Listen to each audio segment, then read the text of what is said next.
All right, thanks, Liz. So you saw the talk yesterday. Very briefly, we spoke for about 8 minutes, went through the presentation. So to lay out the plan for today, we have about 45 minutes.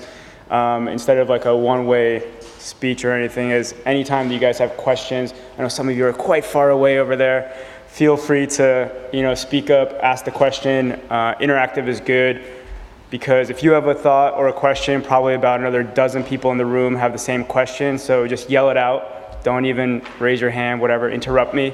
Very casual. Or get on the mic so that we could get onto the video recording. But the plan for today is really to go through the same presentation that we talked about yesterday, but rather speak a little bit more in depth about some of the points and some of the tactics, some of the tools. And then at the end of yesterday's presentation, I showed the DWO guide. DWO actually is do it with others. It's a term that we like to use at Indiegogo as opposed to do it yourself because it's very collaborative. And so we'll walk through that for a few minutes, step by step.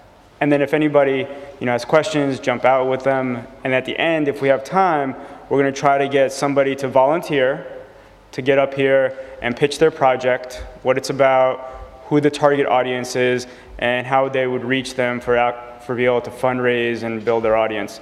So that would be, a 5-minute exercise, maximum 10, and we'll all give feedback, we'll all work on it together.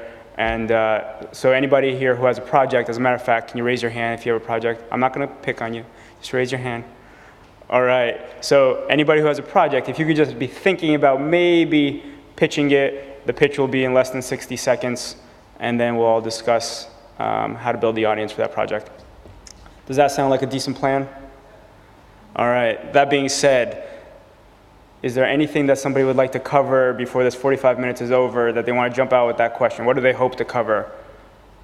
I mean, I don't know that we need to have it on the mic. Do we need that on the mic? Is there anything other than what I've talked about that you definitely want to have covered? Just one thing, is it going to work in the UK as well as America? So is it going to work in the UK? Okay, so we'll make sure that it's UK relevant.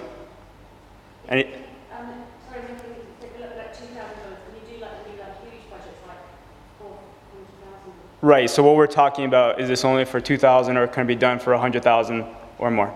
Okay, and then anything else? All right, so let's just go through it a little bit. So obviously with some background, most of you already know many of these options. Typically when you're doing fundraising, it's not positive to be thinking of it as one way or another way. I would even tell you that it's not best to think of it as only a for-profit or a not-for-profit project.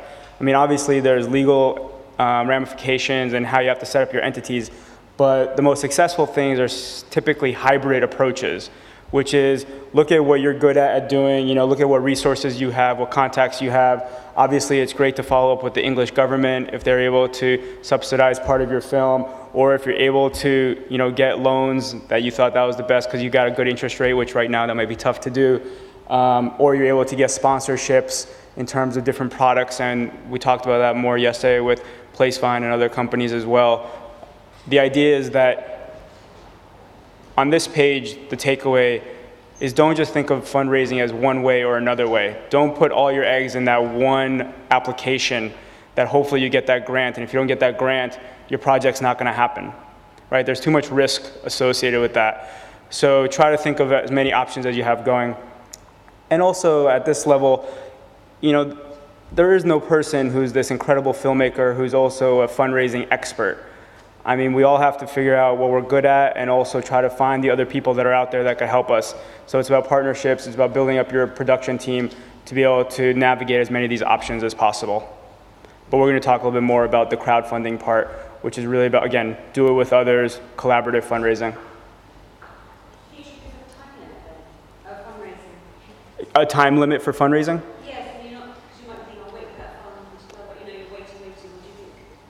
Meaning, for example, if you're applying for a grant and that grant's going to come in, you'll either know that you got it or you didn't get it 2 months from now. Should you be doing other avenues of fundraising? What I was thinking was maybe you made £20,000, you raised £20,000, okay, convert my film to a lower budget, or should you wait for a dream budget of Okay, so I'm going to answer that in a different way. So if you're waiting for 20,000 pounds, what should you be doing? Should I move with that lower budget, or should I wait for the dream budget? The only reason I'm repeating is for the video and everything. So even regardless of crowdfunding, you should always try to have at least 2 and potentially 3 types of budgets. You should have your average budget, which, this is what I'd like to be doing. It's not my perfect budget. I don't have those special sequences in there, but I could get the movie done. Then there's the dream budget, which is, yes, I'll add this scene, I'll add this attachment of character, I'll pay for this extra place, this extra whatever. And we all wish that we get that. But then also what has to be there is the bare bones, which is no matter what, I can make this movie with this budget. And that hopefully is bare bones, which is very, very minimal. It's the sort of budget that you can't be stopped. Like, if I have, so an example would be a $20,000 budget, a $100,000 budget, and a $500,000 budget. And of course, you're shooting for the $100,000. And I can't tell you the perfect time as to when it's right to decide, you know what, it's time for the $20,000 decision. That's obviously up to you, but it's all about weighing what viable funds you have coming in. Anybody else? Did I answer your question? Okay. So best of times and worst of times, it's really funny because everybody's like, oh, production costs are going down, distribution costs are going down, it's great, it's time to be a filmmaker, I'm finally gonna get out there, I'm gonna get found, I'm gonna get picked up. But let's be honest, right? If you have that opportunity, then everybody else has that opportunity, right? Which only makes it that much more difficult. But where are we going with this? I just say it would be still equal, right? Because there used to be less people with options or ability to do this, and there used to be less opportunity to get out. Now there's more people and there's more opportunity to get out. So I wouldn't look at it as any worse or any better. It's really the best of times and the worst of times. Really what there is to learn is it used to be so easy for the main TV channels or the main studios to just buy these really huge bulk ads with massive amounts of money to target just huge groups of people at one time, which is why the movies used to work easier, and why when there was 3 channels in the US, for example, when there was, sorry, I'm using the US as an example, but when there was 3 channels, it was very easy to place an ad in one of those 3 channels because everybody was watching them. But now there's 1,000 channels, and it's that much harder to target large groups. So really what you get down to is more granularity of individual. And where this becomes beneficial to you is because some of the tools that are out there online and even offline allow you to reach that individual that much easier. But the challenge is you have to bring them up one at a time, right? 1, then 2, then 10, then 100, then 1,000, then you have 10,000. As opposed to you get to just buy 10,000 eyeballs or butts in seats. Where this is helpful for crowdfunding is by getting them more involved earlier in the process, right? You no longer have to create a transaction with them because they paid enough money, like the big brands have paid enough money to buy you to come into the movie theater. Now you can involve them and even get them to participate, whether it's a credit in the film, whether it's, you have all these different assets, and we'll talk about that a little bit later, but there are ways to involve them that they want to beyond just getting the view of the 2 hours. Because they might want to have their name as a credit. They might want to be involved in the film, actually working on it, but you don't want to maybe let them. They might want to get to edit the film, or even get to be at the cast party or on set. These are all things that you can use as assets. So peer-to-peer funding. The key takeaway here is, we talked about Robert Greenwald last year, and there's a swarm of angels who also spoke here last year, but really the examples are multiplying every day. And it's not something that it's, oh, that person is special, like Beckham or whatever, that football player is special, I can never be like him. Or in basketball, Michael Jordan is special.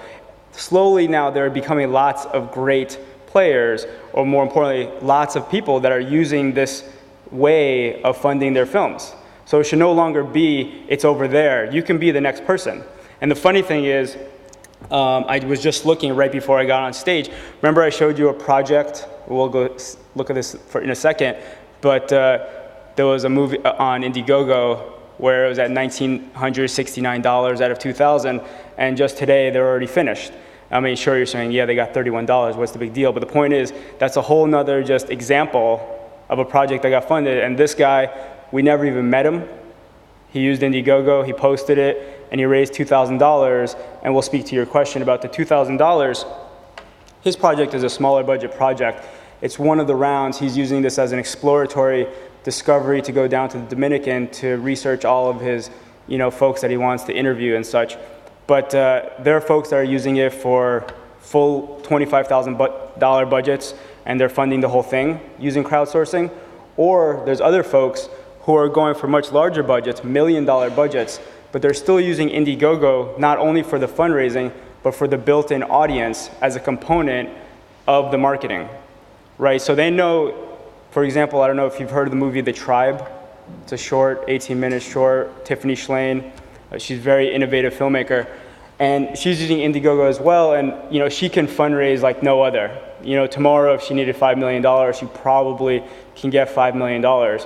But she purposely has put aside a small portion of her budget to do it via crowdfunding and crowdsourcing, because not only of the actual dollars that come in, but what you gain beyond the dollars, which is the folks who become your automatic marketing team. They get embedded in the process.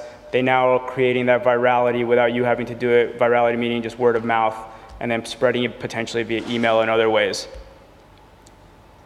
Fair? Back to your question about the sizes of the budgets? Yeah? Okay.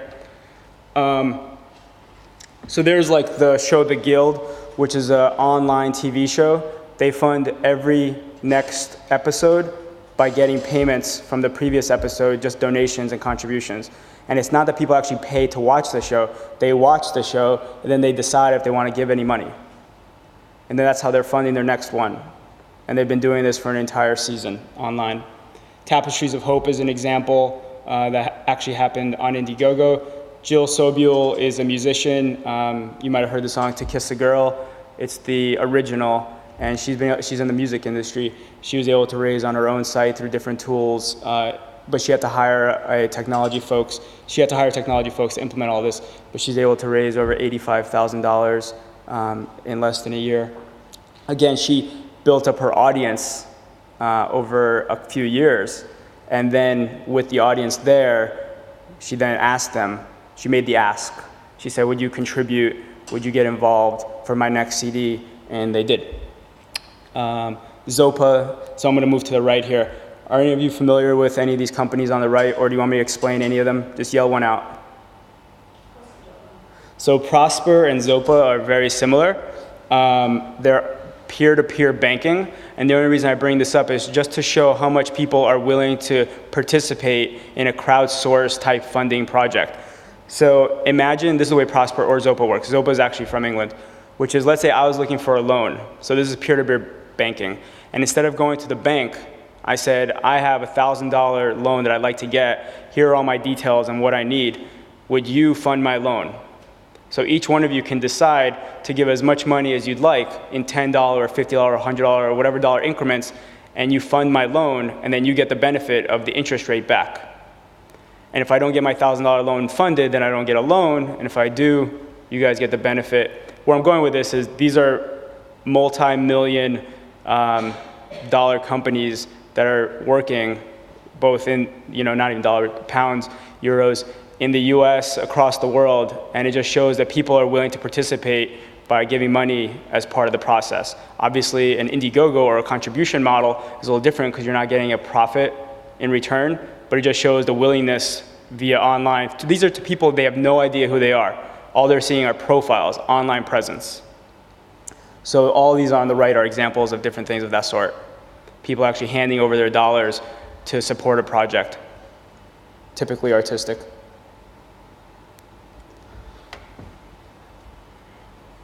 I'm just going to show a little bit of the Indiegogo just because I went really fast yesterday. It's actually broken down, it's color coordinated. Geo is projects, then people, resources, and then MyGogo. I'm just going to show a little bit about projects and resources. So people is like a MySpace or Facebook Lite. It's just like a really simple way to identify who an individual is, and if you want to customize your own profile. Over here, you'll just see the featured people on the left, featured projects in the middle, featured resources on the right. I'll just show you, we'll type in play, which is what we typed in yesterday, and that project will no longer have a funding bar available. So they come up first, live to play, play to live. Typically, you'll have here a funding icon if they're currently in funding. Let's see if there's a play project in funding. So this one is in funding right now. You can decide if you want to be in funding or not. And then when you're actually completed, this one is already completed, so it's no longer in funding. When you complete your funding round, we just do a small interview with you, and you provide a few documents to confirm that it's not, to confirm that it's legit. And then we transact all of the payments through PayPal. You get it directly into your account. You can see all the recent, go ahead. Can I use Indiegogo to raise funds to commission a commercial for my company? Can I raise funds to raise for a commercial for my company? You can raise funds for any project. It could be a movie, it could be a TV show, it could be a short, it could be a feature, documentary, it could be narrative. We have musicians using it. We purposely don't talk about that because we're trying to build our brand with filmmakers first. But it's not by accident that we have musicians using it. The platform has been created both from a technical and messaging perspective that any sort of artistic project could be done on Indiegogo. So does that answer your question? Okay. The only thing that you would have to do is you explain your project. So you go in here and you self-tag your projects. You know, you put what country you're from, you put your tagline, you put the name of the project, you put the description. We automatically give you the URL based on your name of the project. You come in here and you add the media. You know, if you have any pitch clip, if you have any stills, so they have here some webisodes as well as a trailer that they put up. You could put up photos. If you have any websites that you'd like to add, I'll show you on another project. You could put links here to your Facebook, to your MySpace, to your own website, to any press that you've gotten. These are the different announcements. So this is like micro blogging. So you can just keep on letting people know what's going on. So anybody who has participated with this project would automatically get these updates. You can have comments, any friends to the project. These are the people who have contributed. Most of these folks are anonymous because they are not filmmakers, so they've decided that they don't actually want to have like a visual presence on the site, which is totally up to you. So you could also have anonymity if you don't want to be known at all in terms of a dollar amount or individual. These are the folks who have endorsed. Can you just define what the difference is in terms of endorsements? An endorsement is just a thumbs up or a thumbs down. So I've already endorsed, so I'll just show you another project. Let's just go to a random project. So you just press projects. And then let's see this math tutoring videos. So this is a guy who's trying to make videos about math.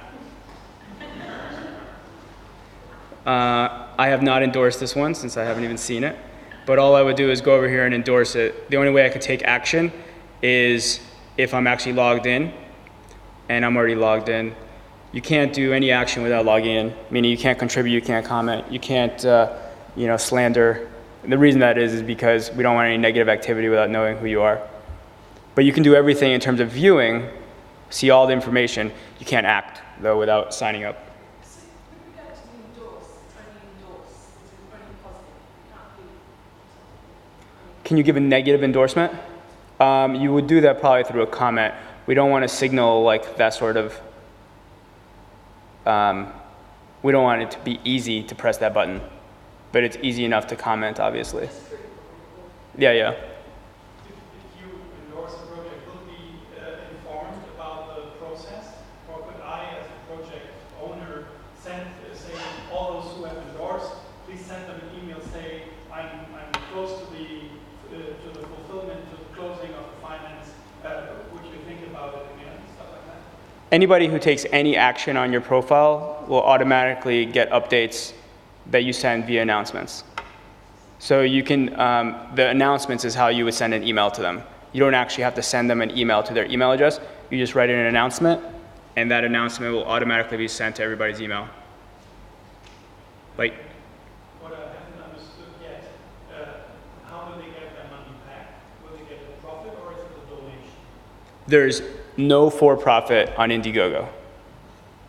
It's a complete donation. So It's either based on your entity. So if you're a for-profit entity, then it's a contribution. And if you're a non-for-profit entity, or if you're working through a fiscal sponsor, then it would be a donation. Is that how it gets around the whole thing? I mean, in the UK, you have to ask a financial advisor, and if someone wanted to give you money, you can't solicit for money, you have to go through a financial advisor. Is that how you kind of get around that? Someone wants to give you money? Yeah, it's not getting around. In short, you're not allowed to publicly solicit funds for a for-profit project that you offer them profit. So you're not doing that with Indiegogo. So it's not getting around, it's just not doing the thing that's, should we say, illegal. Everything that we are doing on Indiegogo is totally appropriate, meaning there's nothing, how you deal with that in terms of tax consequences is totally different based on your legal structure and where you're at. Totally independent of Indiegogo. Yes? What's the value proposition for donators? Is it purely philanthropic? Well, it all depends on how you're setting it up. I mean, there's the VIP perks. So in this one, for example, the exact perks are for $25, you get a DVD. For $100, you get a DVD, and you get special thanks in the area on the website. For $1,000, you get the DVD, plus I'll send a collection of my current DVDs to a school of your choice. Point is that you set up the perks however you want, totally customizable, both the dollar amounts, the names of the perks, and the detail behind the perk. If, there's some people that could care less about perks, and there's some people that want the perks very much. There's some people that want to donate just to give dollars to their friends or to the cause or to the project, and there's some people that want for profit, and they could care less what the asset actually is.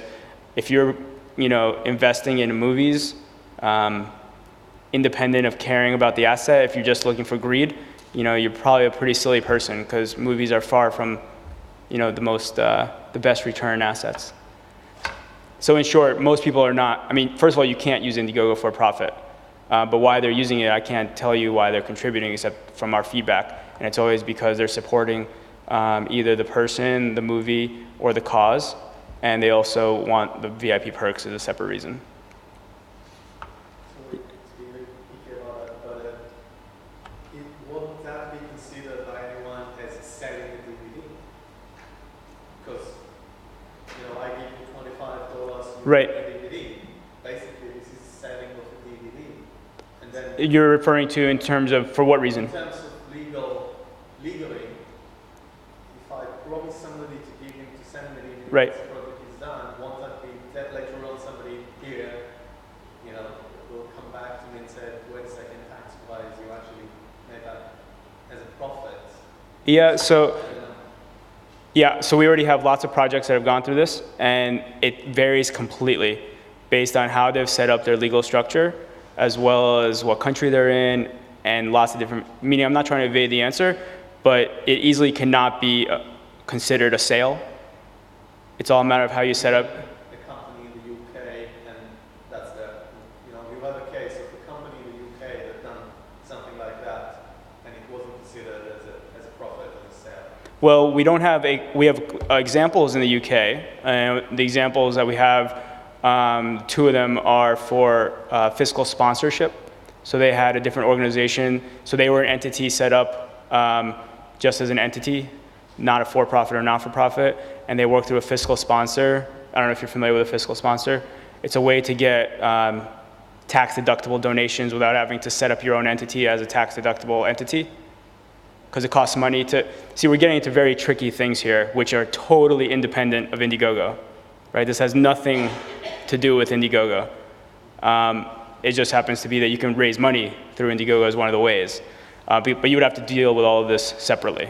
So we do have examples of folks who have done this, but typically they've done it in the UK, just twice, through fiscal sponsors.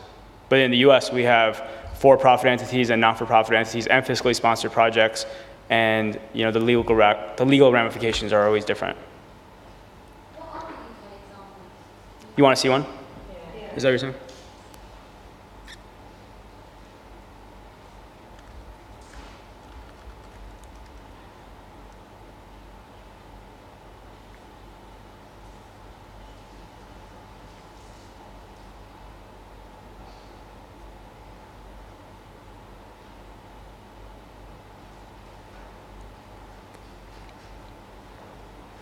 So you'll see here the history in the top right. They raised $10,000 on March 6th. Here's the, so this is the project owner. It's called Changing the World on Vacation.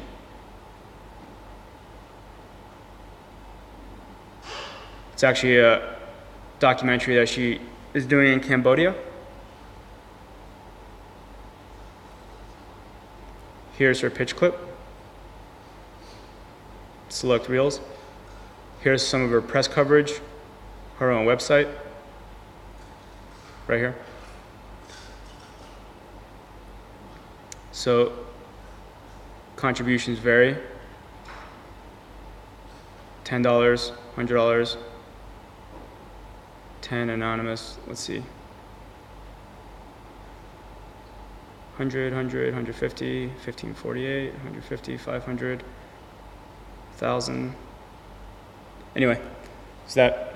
Can you just say a bit more about how you make the money available? I know you've gone through it, but is there a point at which you say, well, I'm only looking to raise X, or I've got this many tiers, and when I reach a certain tier, you will then release the money? How does it work? Let's just go to a live project.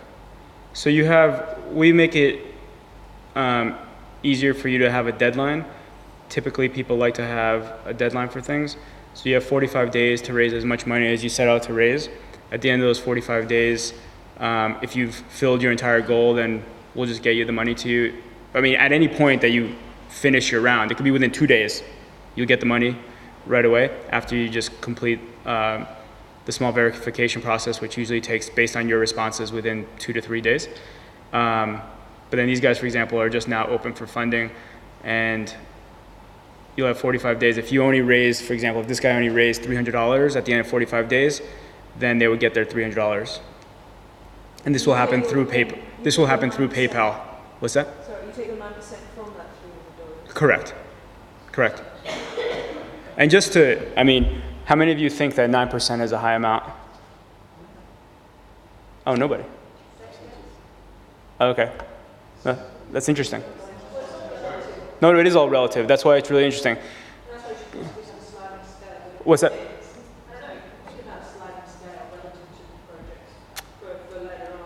Yeah, it is something we've thought about. The funny thing is, and this is, I'm obviously not marketing to you, the funny thing is most people tell us we should make it higher. So, anyway, it's just interesting. I wanted to see if anybody thought it was higher.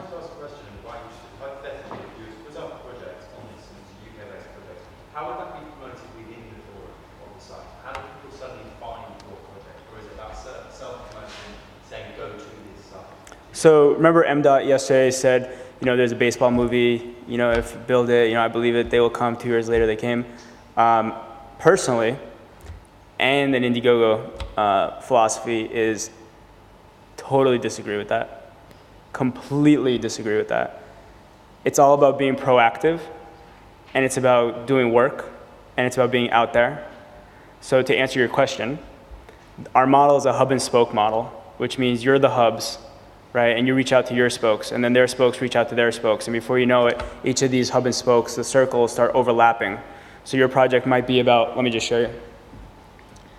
Your project might be about, you know, Africa or documentaries or gays or whatever, and you see here all the different tags. So somebody will come for one project, and let's just see what's under the horror tag. So you self-tag. So there's opportunities to find different projects in the same area, but it's absolutely you know, the filmmakers and the production team's onus first to get support. That being said, we're the umbrella company, and we're supporting all the projects by doing our marketing and doing our messaging. Obviously, sometimes we're featuring certain projects through our newsletters, through our communication in different ways, but you shouldn't ever think that, you know, just I give my opportunity to the company, they do their work, and then I don't need to do anything. So there is some form of editorial? Oh, there's plenty. I mean, there's a blog, there's newsletters, we're here, right? I'm talking to you about certain projects, right? Sure. But there are 850 projects on my site right now, and I mentioned probably, what, 4? So, like, no one person can mention every project on their site. That being said, it's totally, like, the biggest challenge with this whole process, and partially Indiegogo because it has to do with the process, is too often, and I don't know if this will come off negative, the filmmaker wants to be just an artist. They just want to get behind the curtain. They want to create art. They don't want to think about their audience. They don't want to think about who's going to buy it. They don't want to think about selling it. And they don't want to think about fundraising. They just want to go in the room, make it, come out of the room, and say, voila. And that does not work in an independent, trying to make a living from your project, to have a life as a filmmaker for profit. It takes much more work in terms of interacting. And I'm not trying to be the negative guy here. So the challenge is for the filmmakers to be proactive in the process. And all of our success stories, to a person, these are proactive people that have done their part in getting the message out, which is why they became case studies. Some of them as quickly as within 2 days, they raised $10,000. Literally 2 days. 2 days, what's the... $25,000. What project has gotten the most? No, Oh. revenue. What's that? Oh, since you began, what's the revenue that's been raised by the site? Oh, well, I mentioned that yesterday. So we launched in Sundance, and people have raised over $70,000 so far. Could you 7-0. Could you log out and go through the process of somebody lands, let's say I blitz blogs and stuff like that, and say, hey, can you come and check out my project on Indiegogo? What process is regular Joe So going to have to do to get in to donate as in Right. just your regular internet user? Yeah, that's fine. So if you go onto any project, so is this useful, or do you want me to walk through some of the other deck stuff, or do you want me to stay here? I think the danger is if we keep asking questions, because we'll have so many. No, that's okay. We have another 15 minutes.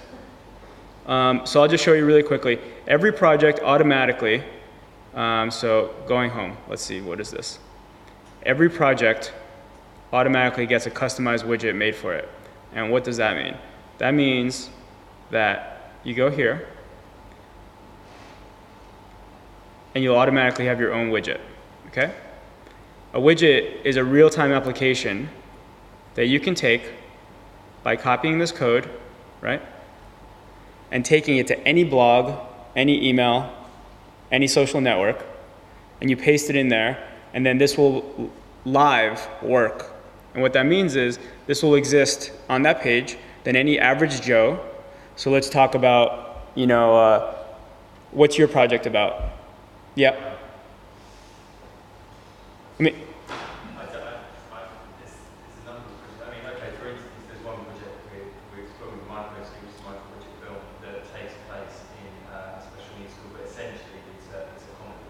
it's a special needs school comedy. Sure. Great. Fantastic. So all I heard so far is special needs and comedy. So the best target audiences are potentially blogs that cover special needs topics, as well as blogs that cover comedies. Fair? So what you can do is you can take this widget and you can put it into those blogs. People are already going to those blogs or social networks or pages to read about content associated with special needs or associated with comedies. They will come across this widget. They don't know you, right? They click on this widget, they'll get directly taken to, I'll show you, you click on it. This widget could be anywhere, right? On any page. And it'll take you right here, which is their page, and you would just press contribute now, right? You would pick your amount that you want to contribute. I see the perks down here. I kind of want to contribute $500, right? I go here, I pick my perk, whatever, make my contribution visible, anonymous, make my identity anonymous, and I'm going to be able to contribute. I press a button, it'll take me to PayPal. I'm not going to do that because I'm not going to actually contribute. But you see how quick that is, right? But could I put that widget onto comments on people's blogs then? Is that how You could, yeah. Is that what you Or if you have partnerships with those blogs or know people writing those blogs, they can put it in for you. It's anywhere that you can write, you can put a widget. Meaning if you can add content, you can add a widget. I'm just thinking about spamming because Facebook closed my account recently. Right. Sharing information which they saw as spamming. Well, that's independent of this widget. That being said, you can't put there is no outside widgets on Facebook, but we have a Facebook app. Just thinking about annoying people, that in the general area that's annoying people. On that point, if you could also sort of very, very simply, obviously a very effectively, in very bullet point way, define difference between, and regardless of scale, between EIS, a single purpose vehicle, and yourself. Say that again? EIS scheme, which is used to raise money for a big set, that utilises a single purpose vehicle. See, here's the challenge. I really don't want to get into legal entities and all that because that's not. No, I understand. What I'm getting at is there's no right answer for everybody. It's completely different for everybody's approach.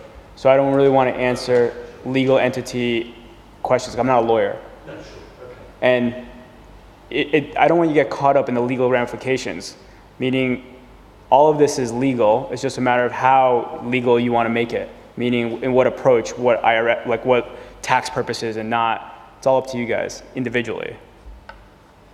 Okay.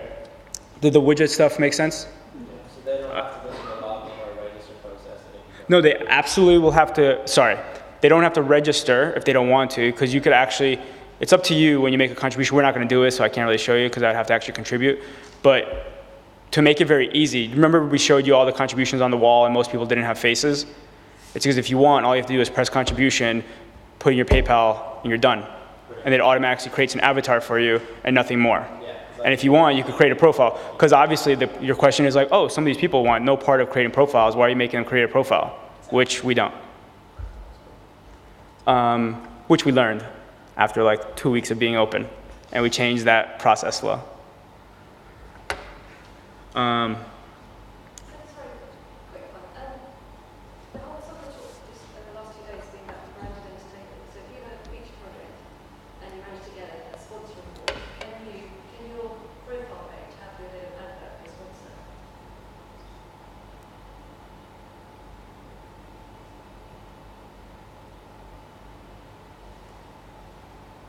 So the short answer is yes. The longer answer is, the reason I went here, is you can include anything you want into your VIP perks, okay? So this is a project that Aaron Crumley was just talking about, right? As the dust settles. He's gonna talk about this later, again. But one of the things that he's doing is actually getting partners to be able to promote. So for $1,000, you become a partner, and that's actually like a brand. That's how he has it set out. For $50, you get the DVD, you get to interact. The short answer is yes. I mean, you can involve brands through this as well. It's not a brand marketplace, but it's a way that you can involve brands through what you're asking for in terms of VIP perks. Through your much more successful projects, the ones that you use as case studies, have you developed relationships with sales agents and distributors for those projects and then your involvement, or do you leave that completely to companies? It's pretty interesting. So the short answer is we can leave it completely up to them. In a perfect world, you would never see me. No one exists. It's just a site that you use, and it gets its done work. We empower people with tools. What's been interesting is we've been getting tons of incoming traffic via our feedback and the ways to communicate with us of people asking for things beyond what we're offering. And we've been able to help them sometimes, and that's some of the times we created partnerships for different things.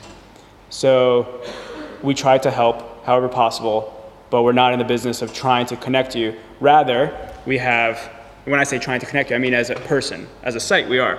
Because for example, some people are like, oh, I'm looking for a job to do something, right? I'm an editor. So we created a resource which is called Help Wanted. And Help Wanted actually allows you for every project, you can list who's on the team. And if there's an open position on the team, you can list it as open. And then the Help Wanted resource will actually list all the open positions that are out there. Then you can apply for a project, okay? Where I'm going with this is, so these are different positions, like he needs cast, Aaron Crumley listed that he wants a head of technology for humanity lobotomy. Where I'm going with this is people had incoming requests of us. They're like, do you know which projects need something? We're like, we're not going to answer that. We're just going to create technology to tell you. You follow? So feel free to keep on telling us things that you want, and we'll create it. I mean, that's the idea. But what we heard for a long time that people wanted is they wanted a tool to be able to raise money from other people because they said they could do it really easily but they needed technology. If they had the technology, it'd be easy, which really a lot of those people were all talk, because now they have the technology and they're still not doing it because they never actually wanted to do it. They just wanted an excuse. Right? I'm going to go really quickly back to the deck. So if you have any other questions about the site, feel free to ask me. It's just Slava at Indiegogo.com. So fundraising decisions. I'm going to walk really quickly again. Sorry, it's quick. But these are things to think about. What is the goal of your project? Is it to make money, or is it to make art, or is it to pay the rent? Right? Very different. Know the basics, so know all the different types of fundraising. Identify comparables. You're not the first person making a movie of your style, or of your budget, or of your size. And don't be so arrogant to think that your movie is so unique. Right? Just look at what other people have done and how they've managed in terms of budgets and audience. It's really, I said it yesterday, but it's a huge point. Production versus P&A. Don't get stuck in the trap of many a filmmaker is, I need this much money to make my movie, and they get it, and then they have not one penny for marketing it or promoting it or doing stuff. And then all they rely on is winning the lottery of hopefully I get bought at Sundance, which, again, should not be everybody's A strategy. It should be their D strategy. Their A strategy should be building their own audience and being self-sufficient, going from project to project with that audience. The B strategy is they get support at one of these festivals to help on doing stuff. Their C strategy is, yeah, they get some partnerships that people want to work with you. And the D is, yeah, you get handed a check that actually is worth something, that they take your movie from you and they do everything for you and you're perfect. And even that perfect situation typically isn't perfect. But let's not even talk about that. So your A strategy should not be, I hope. Action speaks louder than words. Here's a perfect example. There's a movie called 1/6 Right, which is a documentary about Van Nuys Airport, which is the largest private flying airport in the US. Private flying, like people with their own planes. So there was a kid, he was like 20 years old, and he loved private flying, and he wanted to make a doc. And he walked around telling everybody, I want to make a doc about private flying, will you give me some money? And everybody said no. To a T, everybody said no. So he said, man, this sucks.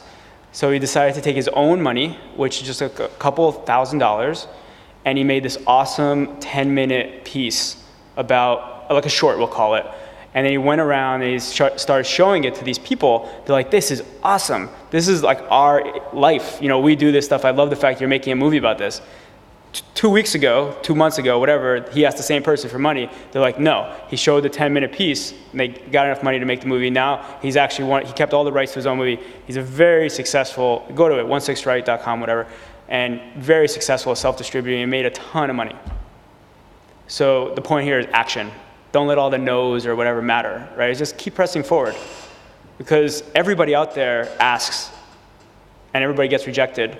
It's just about what do you do about that? Preparing for promotion. It's never, so I'm just gonna, 3 more minutes? You okay with that? All right. So it's never too early to start, never. And what I mean by that, you're already starting for your 4th production right now. It just keeps on building. So it's never too early to start. For your 1st production, for your 4th, keep on building audience. And you might be saying, oh, that guy up there, he's just some business guy. He doesn't know, I'm a filmmaker. Making a film and making a startup company, not so different. And every day, I'm getting more audience. And every day, I'm one person at a time building stuff. So I can understand, even though I have no creativity. Capture the email. It's the most important asset you can have, is somebody's email and potentially their zip code or where they live. Identify your assets. We talked about that. What can you offer to somebody that's interesting? Create your pitch clip. So you know how you walk around and you say, oh, this is what my movie's about, and then you walk in the party 5 people down and you have to say the exact same thing again? Well, on the internet, the beauty is you can just digitize that. And Liz knows, right? She created videos of yesterday, and everybody's going to keep on watching it all year. So create videos of yourself pitching your project. And this can go places, and there's nothing better than a personal pitch. And yes, you have a place on Indiegogo to provide that, but you can put it other places. And you're easily replicable, right, with a file, as opposed to saying it again. Create a dialogue, which is a 2-way communication. Try to ask a question. People always like to answer questions. So ask them something, get them involved. Engage your audience. These are all different tools. And then the DWO guide, I'll walk through that for 1 second. And then DWO Download is our blog. So let me just show you this guide. It'll be on our site. You absolutely should download this or take a look at it. It's literally step-by-step checkboxes of things you can do, things we just discussed. At the least, it will spark your mind into thinking about things, and you'll potentially act on it. Sorry, where is that on the site? It'll be, well, it's on our site, but it'll just be on the, let me show you. It'll be on the DWO download. So this presentation is that this will be on our blog, and then the DWO guide is one of the links in the presentation, and I'll just show you where the blog is. The blog is right here, right? So you go to Indiegogo.com, it's at the top, right? I encourage everybody to read it, whatever. So watch Power of the Pixel live. There you go. And that's it. So, you know, we cover all kinds of stuff. So yesterday, Sarah Pollock was talking about monetizing videos. That just happened a couple days ago, so we blogged about it. Preparing for film festivals in 8 parts. So Ted Hope, who has made 21 grams and lots of other great movies, has created an 8-part film festival strategy. Anyway, so we're pretty much done. Can you just go back on to the other? I'm really sorry, because we've got a panel. That's fine. Yeah, so sorry about that. Thank you very much, Slava. That was great.